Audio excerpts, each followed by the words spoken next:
श्री ब्रह्म पुराण यमलोक के मार्ग और चारों द्वारों का वर्णन। मुनि बोले, ब्राह्मण आपके मुख से निकले हुए पुण्य धर्ममय वचना अमृतों से हमें तृप्ति नहीं होती, अपितु अत्यधिक सुनने की उत्कंठा बढ़ती जाती है। मुने, आप परम बुद्धिमान है और प्राणियों की उत्पत्ति, लय और कर्म गति को जानते हैं, इसलिए हम आपसे और भी प्रश्न करते हैं। सुनने में आता है कि यमलोक का मार्ग बड़ा दुर्गम है, वह सदा दुख और क्लेश देने वाला है तथा समस्त प्राणियों के लिए भयंकर है। उस मार्ग की लंबाई कितनी है तथा मनुष्य उस मार्ग से यमलोक की यात्रा किस प्रकार करते हैं? मुने, कौन सा ऐसा उपाय है जिससे नरक के दुखों की प्राप्ति ना हो? व्यास जी ने कहा, उत्तम व्रत का पालन करने वाले मुनिवरों, सुनो, यह संसार चक्र प्रवाह रूप से निरंतर चलता रहता है। अब मैं प्राणियों की मृत्यु से लेकर आगे जो अवस्था होती है उसका वर्णन करूंगा। इसी प्रसंग में यमलोक के मार्ग का भी निर्णय किया जाएगा। यमलोक और मनुष्य लोक में 86,000 योजनों का अंतर है। उसका मार्ग तपाए हुए तांबे की भांति पूर्ण तप्त रहता है। प्रत्येक जीव को यमलोक के मार्ग से जाना पड़ता है। पुण्य आत्मा पुरुष पुण्य लोकों में और नीच पापाचारी मानव पापमय लोकों में जाते हैं। यमलोक में 22 नरक हैं, जिनके भीतर पापी मनुष्यों को पृथक पृथक यातनाएं दी जाती हैं। उन नरकों के नाम ये हैं: नरक रोरव, रुद्र, शूकर, ताल, कम्भीपाक, महाघोर, शालमल, विमोह, कीटाद, कृमिभक्ष, लालाभक्ष, ब्रह्म, पीप बहने वाली नदी, रक्त बहने वाली नदी, जल बहाने वाली नदी, अग्निज्वाल, महारोध, संदर्श, शुद्ध भोजन, घोर, वैतरणी और असीपतमन। यमलोक के मार्ग में ना तो कहीं वृक्ष की छाया है, न ही तालाब और पोखरे हैं, ना बावड़ी, ना पुष्करिणी है, ना कूप है, ना घोंसले हैं, ना धर्मशाला है, ना मंडप है, ना घर है, ना नदी एवं पर्वत है, और ना ठहरने के योग्य कोई स्थान ही है जहाँ अत्यंत कष्ट में पड़ा हुआ थका मांदा जीव विश्राम कर सके। उस महान पथ पर सब पापियों को निश्चय जाना पड़ता है। जीव की यहाँ जितनी आयु नियत है, उसका भोग पूरा हो जाने पर इच्छा न रहते हुए भी उसे प्राणों का त्याग करना पड़ता है। जल, अग्नि, विष, क्षुधा, रोग अथवा पर्वत से गिरने आदि किसी भी निमित्त को लेकर देहधारी जीव की मृत्यु होती है। 5 भूतों से बने हुए इस विशाल शरीर को छोड़कर जीव अपने कर्मानुसार यातना भोगने के योग्य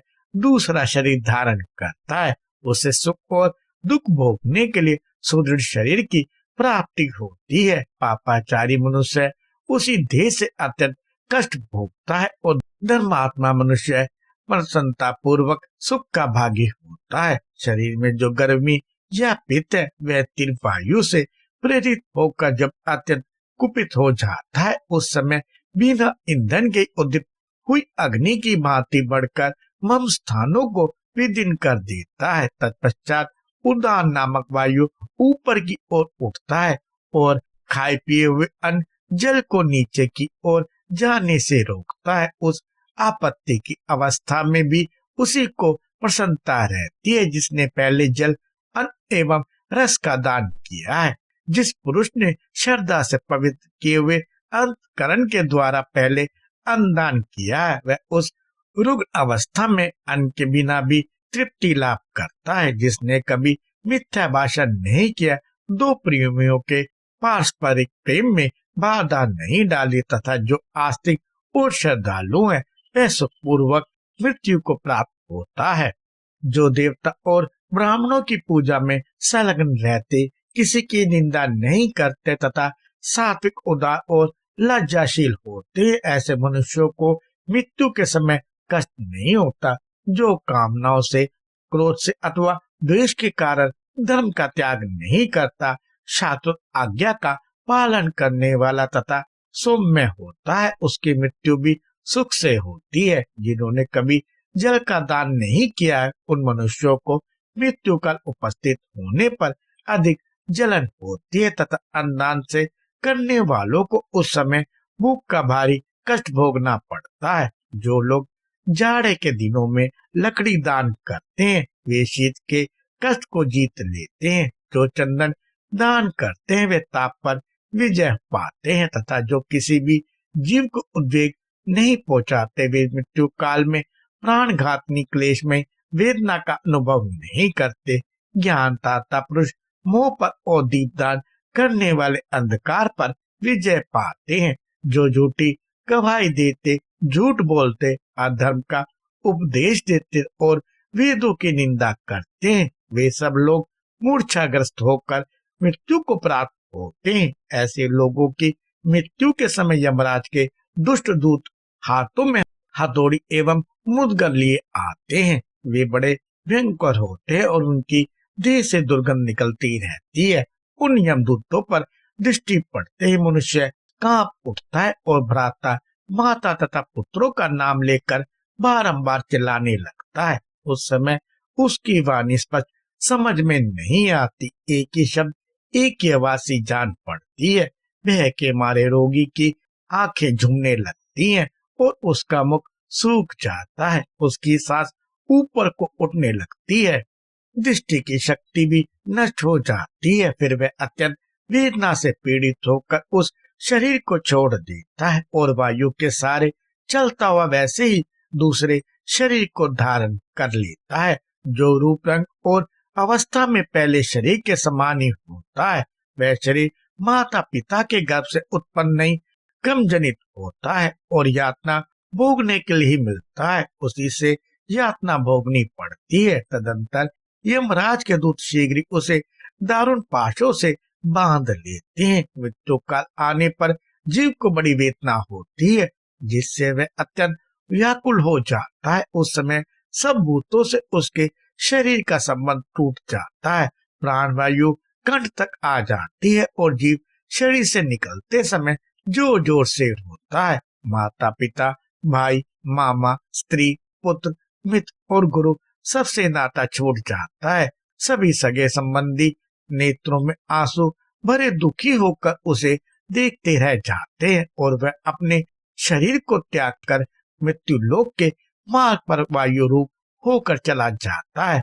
वह मार्ग अंधकारपूर्ण, अपार, अत्यंत भयंकर तथा पापियों के लिए अत्यंत दुर्गम होता है। यमदूत पाशों में बांधकर उसे खींचते और मुद्रों से पीटते हुए उस विशाल पथ पर ले जाते हैं। यमदूतों के अनेक रूप होते हैं। वे देखने में बड़े डरावने और समस्त प्राणियों को भय पहुंचाने वाले होते हैं। उनके मुख विकराल, नासिका टेढ़ी, आंखें तीन, ठोड़ी कपूर और मुख फैले हुए तथा होठ लंबे होते हैं।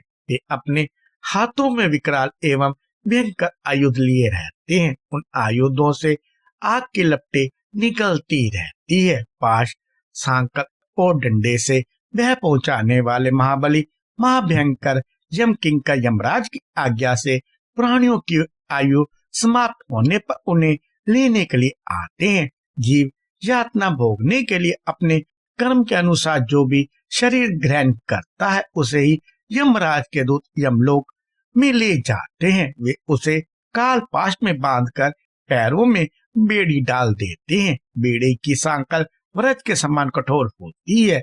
यमकिंकर क्रोध में भरकर उस बंधे हुए जीव को भली भांति पीटते हुए ले जाते हैं। वह लड़खड़ाकर गिरता है, रोता है और हाय बाप, हाय मैया, हाय पुत्र कहकर बारंबार चीखता चिल्लाता है। तो भी दूषित कर्म वाले उस पापी को वे तीर के शूलों, मुद्गरों, खड़ग और शक्ति के प्रहारों और वज्र में भयंकर डंडों से घायल करके जोर जोर से डांटते हैं। कभी कभी तो एक एक पापी को अनेक यमदूत चारों ओर से घेर कर पीटते हैं। बेचारा जीव दुख से पीड़ित हो मूर्छित होकर इधर उधर गिर पड़ता है। तथापि वे दूत उसे घसीट कर ले जाते हैं। कहीं भयभीत होते, कहीं त्रास पाते, कहीं लड़खड़ाते और कहीं दुख से करुण क्रंदन करते हुए जीवों को उस मार्ग से जाना पड़ता है। यमदूतों की फटकार पड़ने से वे उद्विग्न हो उठते होते हैं और भय से विहल हो कांपते हुए शरीर से दौड़ने लगते हैं। मार्ग पर कहीं कांटे बिछे होते हैं, कुछ दूर तक तपी हुई बालू मिलती है। जिन मनुष्यों ने दान नहीं किया वे उस मार्ग पर जलते हुए पैरों से चलते हैं। जीव हिंसक मनुष्यों के सब और मरे हुए बकरों की लाशें पड़ी होती है, जिनकी जली और फटी हुई चमड़ी से मैदे और रक्त की दुर्गंध आती रहती है। वे वेदना से पीड़ित तो जोर जोर से चीखते चिल्लाते हुए जब मार्ग की यात्रा करते हैं। शक्ति, बिंदीपाल, खड़क, तोमर, बाण और तीखी नोक वालों शूलों से उनका अंग अंग विदीर्ण कर दिया जाता है। कुत्ते, बाघ, भेड़िए और कोई उनके शरीर का मांस नोच नोच कर खाते रहते हैं। मांस खाने वाले लोग उस मार्ग पर चलते समय आरे से चीरे जाते हैं। सुअर अपनी दाढ़ों से उनके शरीर को विदीर्ण कर देते हैं। जो अपने ऊपर विश्वास करने वाले स्वामी, मित्र अथवा स्त्री की हत्या कराते हैं, वे शस्त्रों द्वारा छिन्न और व्याकुल होकर यमलोक के मार्ग पर जाते हैं। जो निरपराध जीवों को मारते और मरवाते हैं, वे राक्षसों के ग्रास बनकर उस पथ से यात्रा करते हैं।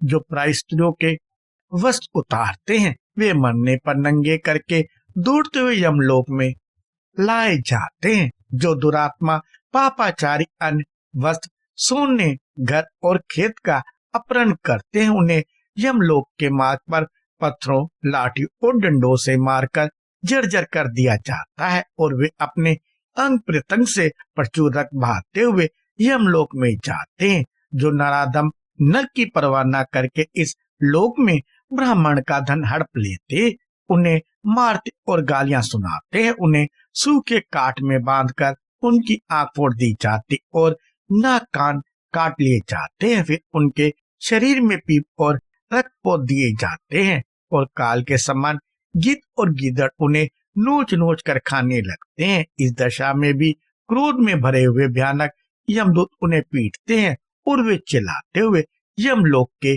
पथ पर अग्रसर होते हैं। इस समय वह मार्ग बड़ा ही दुर्गम और अग्नि के समान प्रज्वलित है। उसे रोरव जीवों को रुलाने वाला कहा गया है। वह नीची ऊंची भूमि से युक्त होने के कारण मानव मात्र के लिए अगम्य है।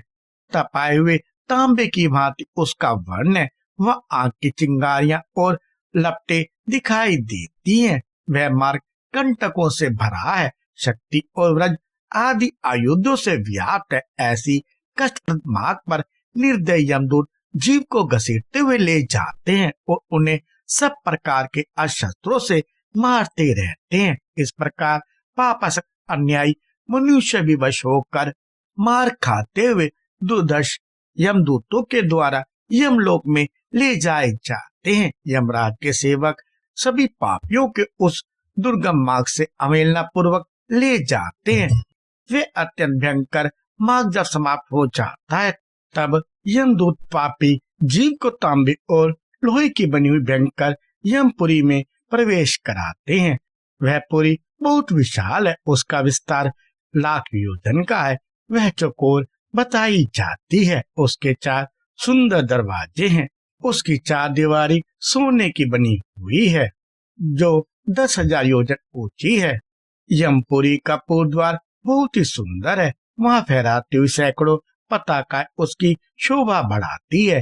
हीरे, नीलम, पुखराज और मोतियों से वह द्वार सजाया जाता है। वहाँ गंधर्वों और अप्सराओं के गीत और नृत्य होते रहते हैं। उस द्वार से देवताओं, ऋषियों, योगियों, गंधर्वों, सिद्धों, यक्षों और विद्याधरों का प्रवेश होता है। उस नगर का उत्तम द्वार घंटा, छत्र, चवर तथा नाना प्रकार के रत्नों से अलंकृत है।